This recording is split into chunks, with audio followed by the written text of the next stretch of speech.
92. So yeah, so I still had in mind, you know, like this bitter aftertaste of Battle of the Year '91, where we were battling Dizzy for Tribe, and you know, after there was a bit of tension between the crews. So Swift and me, we weren't dancing for this. You know, we were dancing for the love of the dance. We just love to practice, love to hang out with other people, you know, and we really like to create. We're coming from a time when, think about, you know, like 83, 84, you had the big hype, everybody was dancing, we were in our element, you know, and all of a sudden a year later everything was dead, there was nobody left. So whenever we found somebody that had the same heart, you know, for the dance, and that loved it as much as we did, you know, like we were just happy about it, and we all became friends, you know, it was really like that. So now battling against Second to None, always rocking tough, and Maurizio. I mean, I had some beef with Maurizio. But that's a total different story. I mean, Maurizio left us for Rocksteady, so that's a different thing, right? So it didn't really matter to me anymore. Even though I was like, well, if he wants to go, let him go.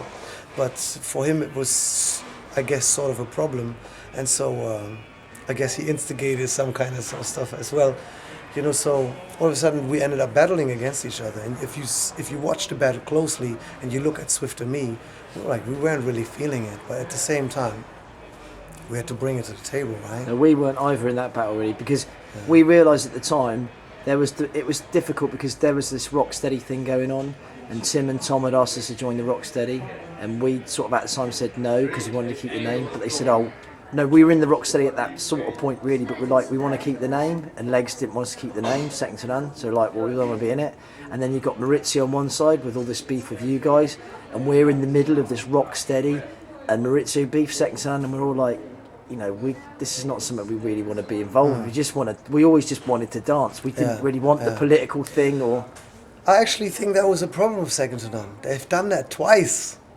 You know, the first time I remember at that TV show too, you know, or also like at the first competition in Munich when I met them guys, you know, like the name Supreme Force with Zepster with his big mouth overshadowed everything.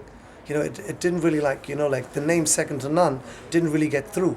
Now the second time, you know, well, it's still the first time because they're still going by the name Supreme Force all of a sudden when we were doing the TV show. And I remember you guys, I was asking you, why are you wearing a shirt with Supreme Force on it? And you guys, well, okay. Zepster gave it to us. You know, he said that we were going to wear it. It's like, man, this guy with his tactics, you know? So there again, you know, imagine like this TV show, it went around the world. And everybody thought Second to None was Supreme Force. You know, so if they would have had their shirt on with Second to None, it would have been a whole different thing, I think. And then the next time again, you know, that all of a sudden it wasn't Second to None, always Rockin' Tough Maurizio battling us. It all went by the name Rocksteady Family. Rocksteady Crew also, they brought out like a newsletter or like some kind of thing like that, you know, like a little magazine or newspaper or fanzine or whatever you will call it, you know, which stated like, okay, battle finals, Battle of the Year '92, Rocksteady Family against Battle Squad, you know, that's what it said. So, yeah, and after that kind of like, you know, like, we weren't really in contact anymore, you know. I don't know, it was same thing, you know, same thing like the year before, but that's when Swift and me said, all right, enough of that, we don't want to battle no more, this is not what we're dancing for, it's over. You know, so we decided to not compete anymore, and it was the last time we competed. We still had our battles going on. I mean, even like with Second to None in '94, we met in Bonn or something. It was a jam, you know. Marcus. And we were dancing and everything, you know. Like Marcus he jerked us all. None of us got paid until this day. You still owe me money. Yeah, if you see DVD, give me my money. Yeah, I know. He owes us money as well. None of us got paid. None of us got anything. We all went out there. He was crying there, man. He was skint, man. He had to go bankrupt or something. You know what I mean? Yeah. I remember some people were threatening him and saying, like, okay, you take me to the next ATM machine. Yeah. Wow. I want to get paid. Well, anyway, you know, like, but we were still jamming. It's just that Swift and me, we decided we weren't competing anymore because we weren't in it for this. You know, it was getting too serious. You know, it wasn't fun anymore.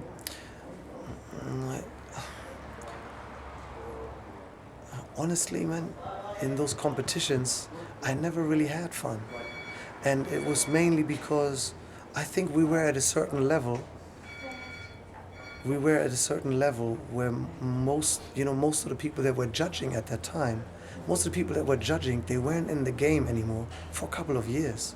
They didn't even know what we were doing, you know? It's like, like I was watching videos every day. I was living the dance, and so did Second to None. So did some other people. But the people that were judging the competitions at that time, for that was just some like, oh yeah, I used to do that back in the days. I could judge, and it was just not the case. They weren't informed about what was going on. It's different from today. You see, today it's I have to say, a lot of times when B-boys are judging that are in their game, it could be a big mistake because they are so into it that they think their style is right. So they block out everything else that is coming from the outside. So sometimes, I'm not even saying that you have to have some kind of title in your biography to be classified. Yeah, to be classified. Yeah, that's it, right? No. Forget about it. In my opinion, everybody could judge who's getting informed these days. Like back in the days as well. But back in the days, they put people as judges that might have had a name in the past for one or two moves. And the level was getting such high that they, people doing, like triple halos and long drills and all this other, and they didn't understand what we were doing. It was beyond 1984. Then it was a whole. It had progressed and people... I mean, even at practice, it happens so many times. You practice on something different, like I was practicing on walking tracks, I will never forget. I was practicing on walking tracks or running tracks, and there was this guy in Berlin, he said like, man, you lost your tracks. I remember like a couple of months ago, your tracks, they were so fast and stuff, and now look at you, what happened? I'm like, what do you mean, like this? So I do like normal tracks. I do normal halos. He's like, yeah, what's up? I was like, yeah, look, like, don't you see, look, I'm doing something different here, like this is what we call running tracks. He's like, why do you do that? I was like, because it's something different. Yeah, but the others look so much better. Stuff like that. And when that happens to you, and that's a guy that I used to practice with every day, and he wasn't even bad. When you hear that opinion, you're like, man, what's going on in the world, When people are always just aiming for like the highest speed or the most rounds, and it's like, for me, b-boying has never been a sport.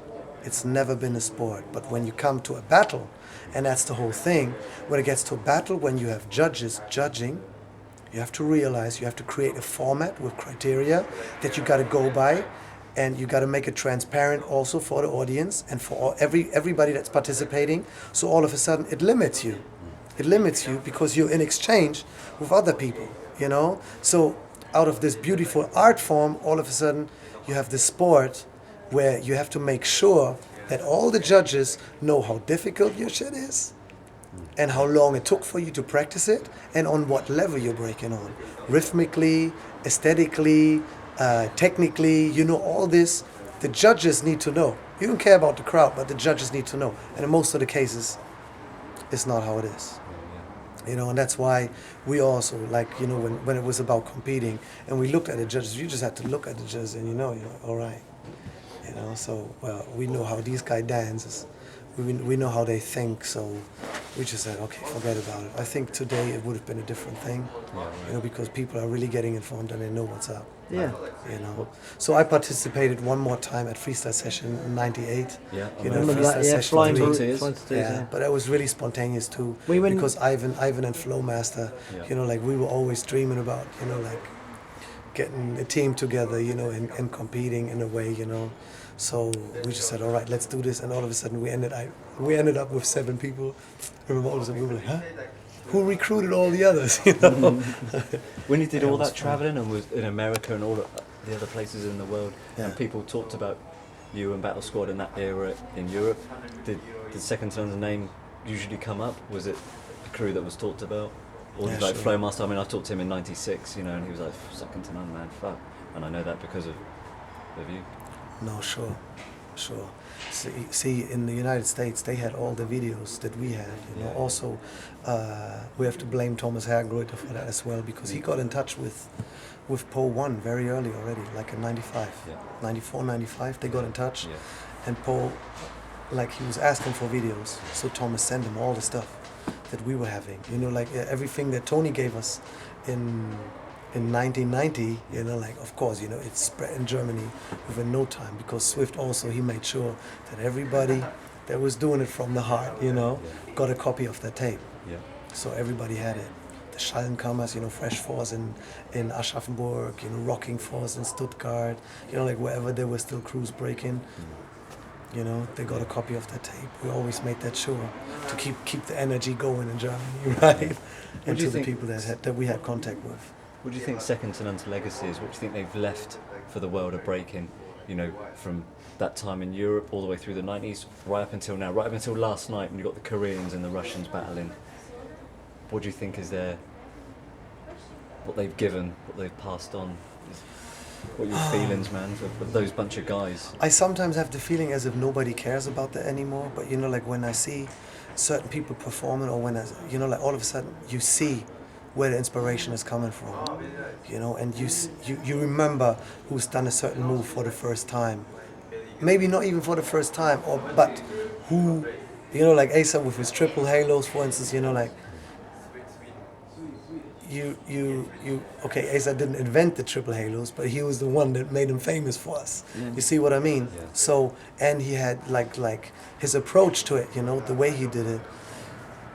It's still something that where I think, you know,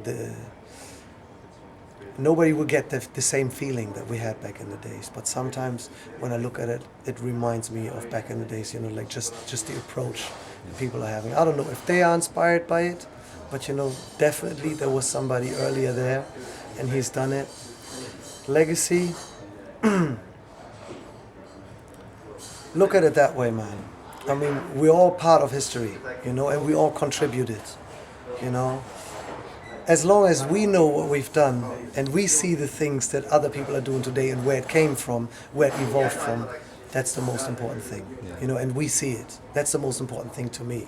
You know, I don't care if even the guy that does it, if he acknowledges it or if he knows or something, you know, let him do his thing, you know, let him concentrate on whatever he does. But I think that this is one of the reasons why these DVDs that you guys are making, why it's so important, so that people know. This is something for the archive, you know, this is something for like, so that in 20, 30, 40 years or something, that people will remember. And when people want to trace back, because everybody in his life, especially in a B-Boy life, everybody is getting to the point where you go like, all right, you know, now let me sit back and let me learn more about the history and the style and, you know, like the finesse, the rhythms and everything, you know, that was there before me. You know, like I remember when The Freshest Kids came out, you know, I jumped on the DVD, you know, just to find out. And still, you know, like, I mean, it was always the old footage, the older footage that inspired us much more than whatever went on that date. You know, and I hope that it's going to be continued that way, that people are looking for old footage and for old styles and for old things. Because also back in the days, you know, like, since there was a limit in movement, you know, there was like, we really had to be creative to come up with something else, to develop our own handwriting. It was different, you know, today, if you start today, you have to go through 50,000 YouTube clips before you get any good. You know, like, so you choose, I like this move, that move, that move, that move. So you practice just move from other people. And as soon as you have a move, you jump on the next move. And as soon as you have that move, you have to jump on the next two, three moves. Yeah. You know, and back in the days, it wasn't like that. You had a move already. So, and when you had that move already, you know, like, after a certain point, you get like, man, it's getting boring now. What can I do with this move? Yeah. And it was much more like that. So you really had to, like, with your personality, the move was developed. Otherwise, person like Tony would have never developed that hip whip. You know, hip whip. I like that. You know, and so, you know, like also back in the days, you could see with somebody, you know, like Second to None. Obviously, there was a certain style in England, you know, that they were pumping. You know, like us Battle Squad, you could see where we were coming from. You had Jazzy Rockers in Switzerland, you had Throwdown Breakers in Sweden, you had Actor Force in France, and all these crews, they had their own personal handwriting. I mean, each member, but also you could see where the influence was coming from within the crew. You could see right away who was coming from France, who was coming from England, who was coming from Germany. or somewhere, or where the influence was coming from. Like, for instance, there was this guy, may he rest in peace, his name was Trix. Also, he got his name from Trix from Nottingham, the host of Battle of the Year. He was dancing with my brother Speedy in Fresh Force. And he was always inspired by Trix and always by the guys from England, always inspired by Second to None. And when we saw him, we saw much more of the British style in him than we saw what we were doing, you know, funny enough. But that's just how it goes. So you see where the inspiration is coming from. And that's something that is almost gone through the days of YouTube and all that stuff, where you just click and you see what's happening in the rest of the world. So everybody copies from everybody. So, yeah, so sometimes you see people dance today and it reminds you of certain people from the past, Yeah. even though it's something different, you know. Yeah. It's like time. That's a wrap. That's cool. Brilliant.